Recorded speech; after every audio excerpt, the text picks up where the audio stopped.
Hi, Assalamualaikum. My name is Islah Haris bin Muhammad Nur Razmi. My metric number is 01DKM20F1095. I'm from class DKM2C. This is MPU24011. Today, I want to show you introduction of chess. Shall we? So, what is chess? The history of chess can be traced back around 50,000 years. Started in the north of India and then spread throughout the Asian continent. Chess made its way via the expanding Islamic Arabian Empire to Europe. The rules of chess changed numerous times until the 1880s.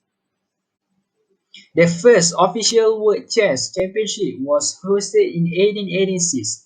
20th century revolution chess with the invention of database and chess engines.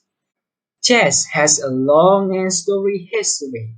The game has changed quite a bit from its earliest forms in India. The modern iteration we enjoy today was known until the 16th century. There were no clocks, and the pieces were not standardized until the 19th century. The official World Championship title came into existence by the late 19th century. Shortly after the first big tournaments were held and multiple styles of play had begun to fully develop. Although the first book of openings was published as early as 1843, theory as we know it didn't truly evolve until the early or mid-20th century. Computer engines and database didn't come into play until the very late 20th century. So here now I will show you pieces of chess and how to move the pieces. If you look at all, it can look very complicated with all these pieces. There are 60 pieces on each side and it can be a lot to one person. But if we just break it down, it actually is a very easy game to learn. So let's look at it. Now that we clear up the board and you can see they just have 6 pieces of chess. So that means all the pieces that you saw earlier is only represented by all these 6 pieces. Okay, the first pieces that we are going to learn is going to be called the rock. The rock is a very strong piece. It looks like a castle because it can build walls. Now the rock can move up and down and side to side. Next here we have the bishop. The bishop can only move diagonally. That means if the bishop is right here and draw a diagonal line right here, it can only move this diagonal and it can only move this diagonal right here.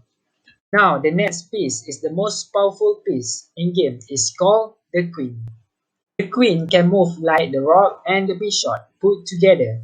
That means the queen can go up and down, side to side, and diagonal.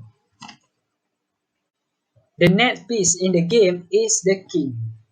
The king is the most important piece in the game. If you lost the king, you're going to lose the game.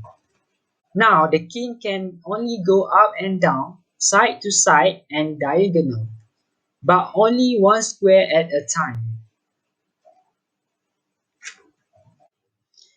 They're very easy to learn if you think about the rules one at a time. It's called knight.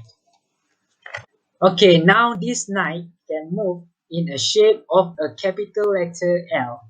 This is the only way the knight can move. The last piece that I'm going to show you is called the pawn. Now there are 8 pawns in the game that you start off with. So this pawn can only move in a straight line, one square at a time. That means if it goes in a straight line, it can only move in a straight line. Now I will show you queen and rook checkmate. We already know that queen and bishop work great together. In this example, we will see that the queen and rook work as well, or even better in a pair. Black has his king's side castle set up, but the pawn is missing. making it a very unsafe place for the king to be at. So that's all I have for you today. Before I end this video, I have come to the personal conclusion. That's why all artists are not chess players. All chess players are artists.